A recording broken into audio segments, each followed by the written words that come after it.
Você se lembra de alguma música que o Rio de Janeiro começou a executar, os DJs gostaram e começou a acontecer um movimento e que você fez esse trabalho de um a um? Cara, olha, eu tenho algumas histórias, assim, muito engraçadas, assim, porque quando eu entrei para Paradox, eu não fiquei muito tempo na Paradox. Eu fiquei, sei lá, uns 6 meses, 8 meses, e a BMG já me chamou para ser o divulgador. E aí ficou só o Marquinhos. E quando eu fui para a BMG, eu vi o tamanho que era a BMG, e eu falei, caralho, agora eu estou numa empresa multinacional, big, tinha uma mesinha lá, meu nome, carteira registrada, porque Nossa, a gente que legal. tem, né? Tinha também na Paradox, mas era outro level, sacou?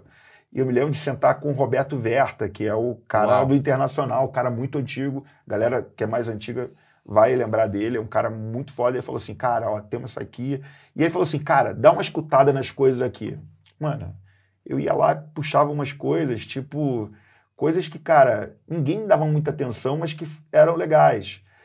Agora, assim, de prioridade, a gente tinha algumas coisas que a gente tinha que entregar, né? Por exemplo, eu me lembro bem da Toni Braxton, porque a Toni Braxton, ela foi uma grande artista de R&B e ela tinha vários remixes, né?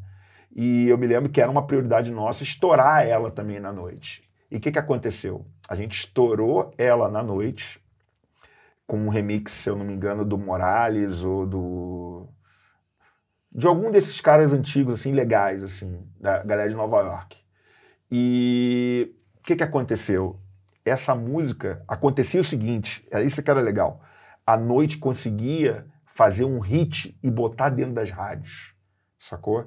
É uma coisa que hoje em dia é muito difícil você ver, mas assim, a noite conseguia pegar aquela música ali, uma música que estava meio que perdida, colocava na programação de uma Jovem Pan, a música explodia, mas ela tinha começado um trabalho junto aos DJs, e os DJs tinham uma força gigantesca nisso, porque os caras eram os caras que tocavam primeiro do que todo mundo. Que lindo isso, né, cara? Cara, evidente. Que E isso lindo. era uma parada bizarra, assim, que a gente via, que ia falar, cara, você ter uma música, você tocar antes, daqui a pouco você vê que as pessoas estão, de alguma maneira, se relacionando com ela porque estão escutando no rádio, no carro, ou em qualquer lugar, ou numa pista de dança. Cara, o caso mais emblemático é do Space Cowboy, o Jamiroquai. O Jamiroquai, enquanto não estourou o Jamiroquai, o remix do Morales, do Space Cowboy, a música não acontecia.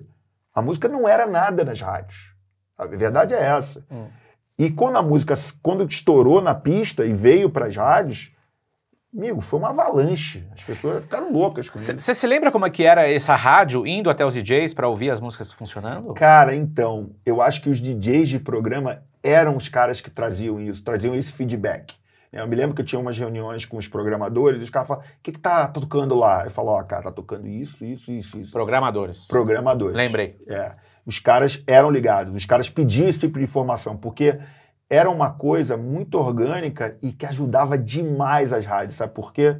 Porque naquela época era uma informação totalmente presa naquele lugar. Quando essa informação conseguia passar para a rádio, mano, era bizarro, você tinha vários hits ao mesmo tempo. Acho que isso foi um dos maiores trunfos de muitas rádios naquela época, porque muitas rádios não trabalhavam, como eu te falei, com gravadoras grandes. Começou a pipocar música da noite e ir direto para a programação de rádio, porque os DJs tocavam nos programas e traziam isso. Cara, casos clássicos. O próprio Memê, com Festa da Cidade, ele fez muita coisa ali dentro que, cara, porra, era foda. O Zé Roberto Mar, do Novas Tendências, cara, esquece. Essa galera, ela foi responsável por uma educação musical muito interessante. E eles traziam essas informações também um pouco.